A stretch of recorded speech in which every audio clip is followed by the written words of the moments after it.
that special election, exactly 2 weeks after the vote of this community was taken at the polls. I think that's a discredit of this people's intelligence in this community to think that they didn't know what they did on November 7th and to call for another special election 2 weeks after that vote was taken. That to me is an inconsistency on the part of this board. And I'm not going to sit here as a member of an elected board that represents this entire community, and after this entire community voted on an issue, that we're going to turn around and say, well, we don't like the way you voted, we're going to call for a special election in the middle of the winter, when half of them, the people that vote, generally go to a vote in the May elections, and that's when they think in this community of when they're going to vote. We've got a special town meeting that this board called for to explain all the pros and cons of what's going on in the community, what the various options are.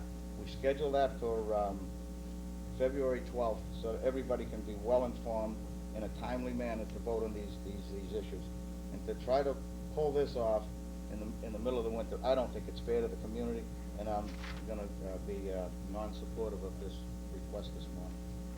The other thing I would like to point out, the chairman polled the board, and the chairman knew full well that there were not enough votes to pass this thing and to bring all you people in here during what we were considering a budgetary session this morning. We didn't anticipate having to face a large audience over a special election debate on a budgetary session meeting. It was scheduled for budgets. The department heads were supposed to be here at 8 o'clock, and the entire thing has been rearranged. So I'm totally against this call for a special election. Thank you, Mr. Chairman. Yes, everybody knows my position right from the beginning, how I felt about the different things, the way different things were handled. I wrestled with this yesterday all day, and last night, in kind of a tag team match, because some of you people were involved in that wrestling match, because you called me and I was on the phone for a number of hours yesterday. I talked to 3 past selectmen. I talked to other people who I felt have been leaders in the past in the community, and the only thing that I believe was justifiable in a special election was the potential for the 64% reimbursement, and that was the only positive thing. There was a number of negative reasons against the special election. At least I felt, and I'm sure everybody has to understand this is my opinion. I'm basing it on what information I've gathered. I do hope that this is the most difficult decision I have to make as a member of the Board of Selectmen. Right now, I couldn't think of anything that would be more difficult, but I have made my decision, and I do not feel that factor outweighs the negative factors against calling for a special election. Therefore, I will be opposed to it. I just addressed a couple of issues that were raised. I don't know which order to take them in. Again, I think what we have had in the past, and first of all, let me just say, over the last few weeks, what I've seen taking place, I've had a lot of highs and lows. The highs that I've had experienced was the number of people which have come together to put forth an effort to determine the feasibility of the alternative plan. We've seen a number of people spend literally hundreds of hours trying to get this information together so the public would have enough information to determine whether or not the proposed plan for the renovation and addition to the bachelor school was economically feasible, get an idea of what it would look like on the site, and therefore people would have an opportunity to determine for whatever reasons they wanted to be in support of it or in opposition to it. And I believe that that's been done. I believe we now have a good idea with the plan that was rendered, that is probably the baseline for the cost of renovating and putting an addition on that particular site. And we have it at almost an even cost with the proposed Swan Pond School. So if people want to look at it and weigh it, dollars and cents, it's pretty much the same. Granted, what's put forth is a conceptual design, not a schematic design, which gives you more accurate figures. Swan Pond School is at the schematic design stage. The proposed renovation in addition to the bachelor school is a conceptual design. Generally speaking, from what we've seen in our experience, conceptual design plans escalate not de-escalate. So, to me, that's a wash. Dollars and cents wise, it's pretty even.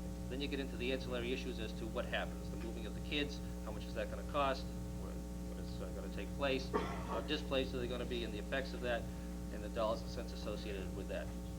On the flip side, with the Swan Pond School, what do we do with the batch? If you recall, when the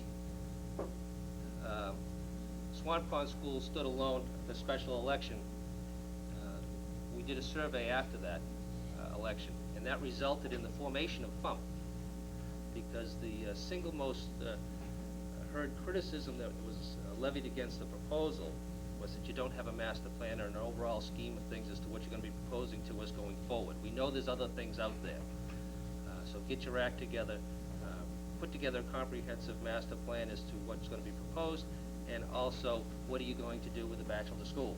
That was the key issue, that it always has been the keystone to what's going to happen with these plans. We did that. And then we also decided that we put forth for consideration the package as a whole. Again, that was defeated. You keep hearing that the Swan Pond School was defeated 3 times. Only once was it defeated by itself. And that was the one time where, again, we did the survey, informed FUMP, to get the answers to the questions. People were not necessarily opposed to the concept or idea of a new school, some people, but they were afraid to vote for that, not knowing what was coming down the road and what was going to be done with the bachelor school. We believe that we sufficiently answered those questions to alleviate people's concerns.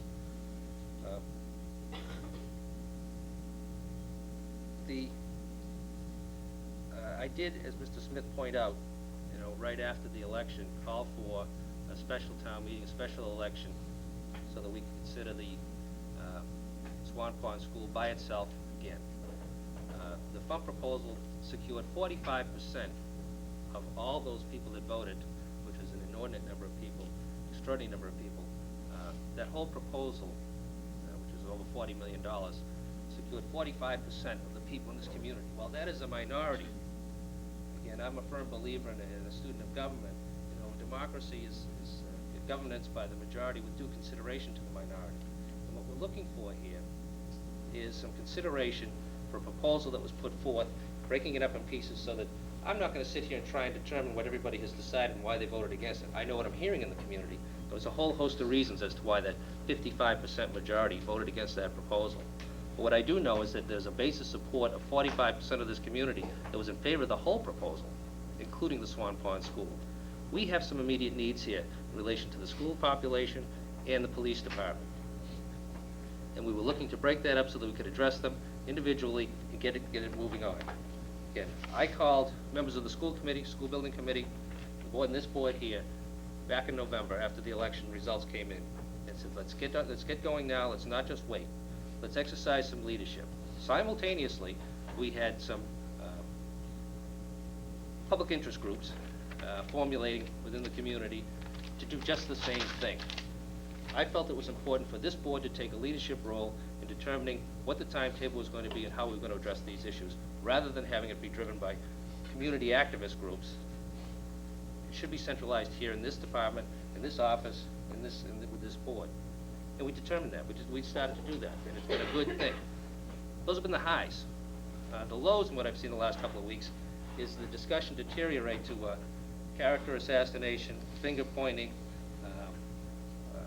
small petty issues to distract the general public from the major issues at hand. And I think it's totally unnecessary. I think it's unfortunate that we have a large number of volunteers who serve on these boards, committees, and commissions who are being subjected to this type of abuse, just to deflect and to distract people's attention from the real issues at hand. So all I'm asking people to do going forward is to sift through the baloney and keep focused on the issues, because that's what I intend on doing. And people want to move forward in such a fashion as they're going right now. I will commit to going forward to highlighting what they're doing, ask them to stop, and to refocus their efforts as to where it should be. Mr. Smith is correct. I polled the board individually to find out where this vote might fall this morning. And I'm well aware as to how it's going to go. and I'm disappointed with that. I think we have a fiscal responsibility to be leaders in this community and to put forth and have some faith in the electorate that they are able to make an intelligent and well-informed decision as to whether or not they want to avail themselves of the opportunity for 64% reimbursement. I think the vote that we're about to take, if it goes the way that it seems to, is a fiscally irresponsible move on the part of this board to deny the public the choice and the opportunity to determine whether or not they want to take advantage of the 64% on the Swan Pond School. We have enough information now to know dollars and cents wise, if that's what you're going to base your vote on, which way it's going to go. And I'm assuming that it is going to be a reimbursable plan. I mean, if it isn't, that's a whole other story. But I'm assuming that it's going to be, because things have changed since November. The state has issued new guidelines. The date has moved as far as the reimbursable level and which plan falls into which category. Those were out of the control of the local government here. So I think it's important that this board take a position, and that's why I put it on the agenda. The people have a right to know how their leadership thinks, how they vote, what the rationale behind those votes are. The only member of the board that I heard complaining about taking the vote was Mr. Smith when he expressed some concern to me the other night. Felt as though I had set them up and it wasn't a responsible thing to do. I think it's extremely irresponsible if this board did not take a position on a timely basis to let the public know what they were going to do and what we were going to do about it. Only this board can determine whether or not a debt exclusion vote was on the ballot. Not a local petition, not a local public interest group, not the school committee, school building committee. Only the Board of Selectmen can do it, or not do it. And if we choose to not do it, we're to be held accountable for our actions for whatever reasons. And we're all entitled to our opinion. We will express them. I've expressed mine. That's why we're here. And that's why it's before us this morning. Mr. Bagan. Mr. Chairman, in November meeting I was not present at, which I watched later, the special town meeting was set up for February 12th. The reason it was set up for February 12th was there was an objection to go to February 19th or the week thereof because of school vacation.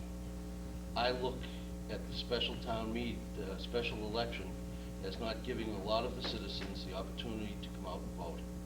May 8th is the election day that we all in town are aware of, and I have no problem, as I said, putting everything on the ballot on that day. I still say that from November 7th, on November 7th, the deadline was December 31st for the 64%. I would venture to say that everyone who went to the polls knew that at the time. In relation to holding special elections, if you look at the history of the chronology of events in relation to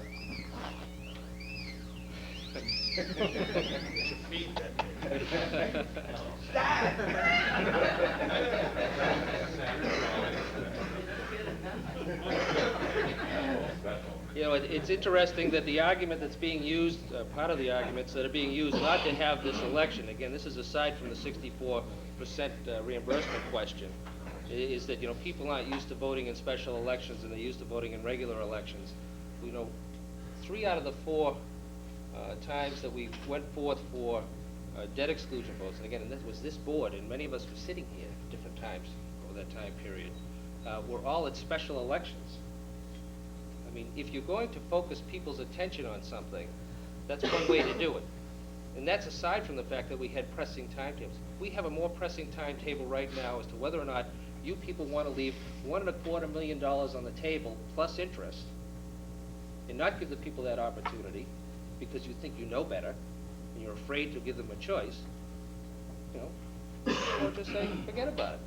I, for one, am not willing to sit here and say that I don't believe that people can make an informed decision. I don't believe they know what they're doing. I believe they do. And I think when you're talking about $1 million in reimbursement, over $1 million in reimbursement, I think it would be irresponsible, fiscally irresponsible of us not to give them that choice on a timely basis. And that's exactly what we're about to do. Mr. Smith. Yeah, Mr. Chairman, you point out make a valid point, I guess, about leadership and the leadership role.